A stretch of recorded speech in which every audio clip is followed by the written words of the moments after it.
പരിശുദ്ധ പരമ ദിവ്യകാരുണ്യമേ, എന്നേരവും ആരാധനയും സ്തുതിയും പുകഴ്ചയും ഉണ്ടായിരിക്കട്ടെ. പരിശുദ്ധ പരമ ദിവ്യകാരുണ്യമേ, എന്നേരവും ആരാധനയും സ്തുതിയും പുകഴ്ചയും ഉണ്ടായിരിക്കട്ടെ. പരിശുദ്ധ പരമ ദിവ്യകാരുണ്യമേ,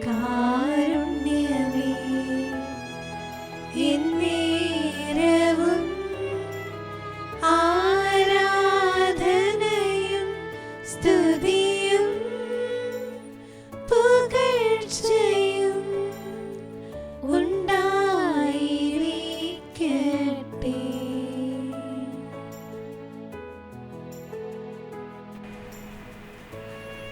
ദിവ്യകാരുണ്യനാഥനായ ഈശോയെ പൂർണ്ണമായും അങ്ങേ സന്നിധിയിൽ സമർപ്പിച്ച് പ്രാർത്ഥിക്കുന്നു.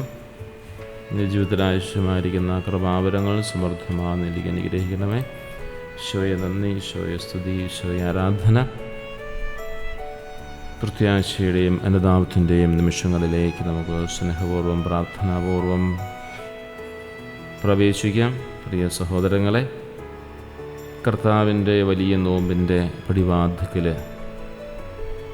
നമ്മൾ നിൽക്കുകയാണ്.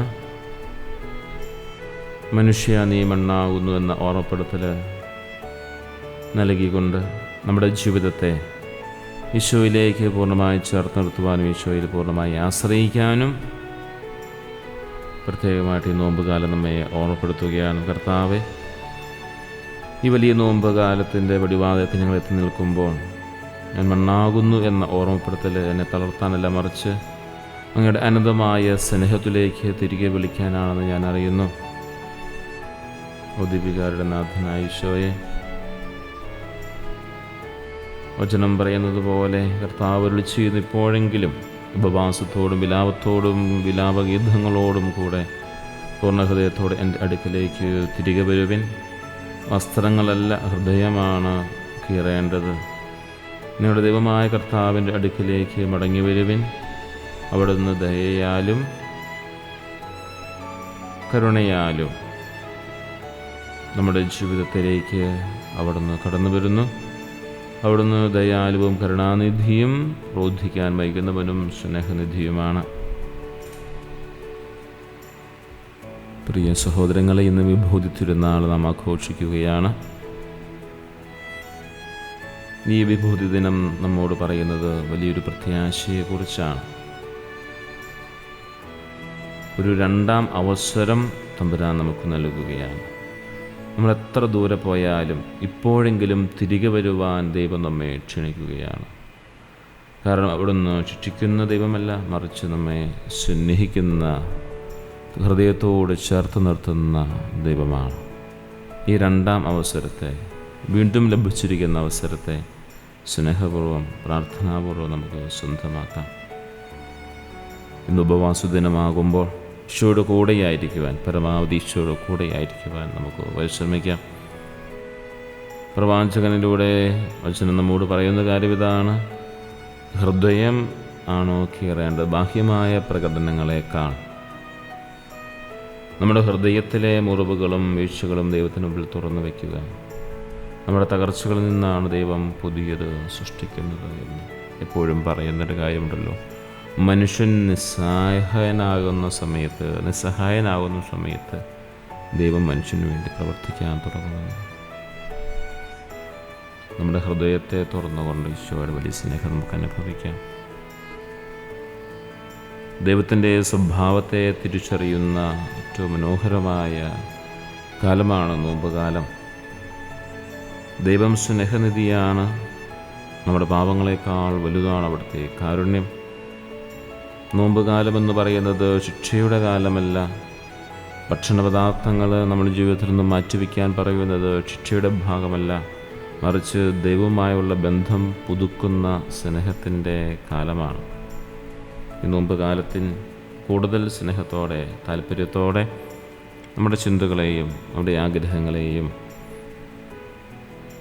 പ്രത്യേകം പ്രാർത്ഥനാ നിയോഗങ്ങളോട് ചേർത്ത് വെച്ചുകൊണ്ട് ഉപവാസത്തിൻ്റെ ചൈതന്യത്തിൽ നമുക്ക് മുന്നോട്ട് പോകാനായിട്ട് സാധിക്കണം. നമ്മുടെ കുറവുകളെല്ലാം ദൈവത്തിന് അറിയാം. നമ്മളിന്ന് നെറ്റിയിൽ പൂശുന്ന ഭസ്മം നീ ദൈവത്തിൻ്റേതാണ് എന്നുള്ളൊരു ഉറപ്പിക്കലാണ്. നോമ്പ് കാലത്ത് ദൈവം നിന്നെ തനിച്ചാക്കില്ല. നിൻ്റെ ദുഃഖങ്ങൾ സന്തോഷമായും നിൻ്റെ തകർച്ചകൾ വിജയമായി മാറ്റാനായിട്ട് അവിടത്തേക്ക് കഴിയും. ശാന്തമായിരിക്കുക. ദൈവത്തിൻ്റെ സ്നേഹം നിന്നെ അഗാധമായി പൊതിഞ്ഞിരിക്കുന്നു എന്ന് മനസ്സിലാക്കുക. നമുക്ക് പ്രാർത്ഥിക്കാം. ഈശോയെ, ഈ നോമ്പുകാലം എൻ്റെ ജീവിതത്തിൻ്റെ നവീകരണത്തിൻ്റെ കാലമാക്കി മാറ്റണമേ. വഴിതെറ്റിയ ചിന്തകളിൽ നിന്നും ശീലങ്ങളിൽ നിന്നും എന്നെ മോചിപ്പിക്കണമേ. അങ്ങയുടെ കാരുണ്യത്തിൻ്റെ നിഴലിൽ എനിക്ക് അഭയം നൽകണമേ. ഉപവാസവും പ്രാർത്ഥനയും വഴി നിന്നിലേക്ക് കൂടുതൽ അടുക്കുവാൻ എന്നെ സഹായിക്കണമേ. പ്രത്യാശയോടെ ഞാൻ ഈ നോമ്പുകാലം ആരംഭിക്കുകയാണ്. ഈശോയെ, ദീപികാരുടെ നാഥനായ ഈശോയെ, ഈ ഭൂമിയിൽ നീ വന്നതിൻ്റെ യഥാർത്ഥമായ ലക്ഷ്യത്തിൻ്റെ പൂർത്തീകരണമായിരുന്നല്ലോ കുരിശുമരണവും, പീഡാസഹനവും, കുരിശുമരണവും, ഉദ്ധാനവും.